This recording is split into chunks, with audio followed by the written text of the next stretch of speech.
RMN Tutok Lindol. Samantala, malalakas na aftershocks patuloy pong naranasan sa Sultan Kudarat Province matapos sa nangyaring 5.7 magnitude na lindol. Mula sa Rimin Cotabato, may detalye, Rajaman Jul Di Mapalaw. RMN Live Report.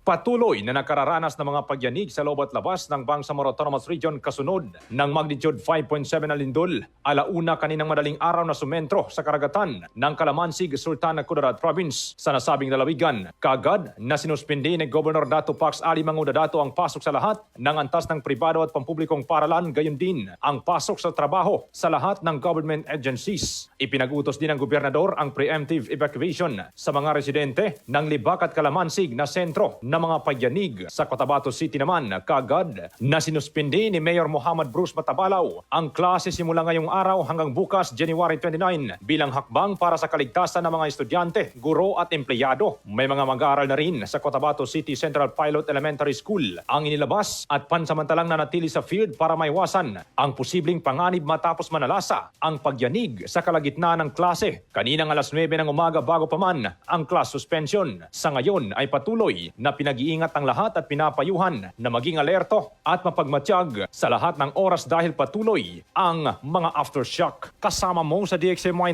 90.9 RMN Cotabato, Radyoman Jul Di Mapalaw, Tatak RMN. RMN Network News.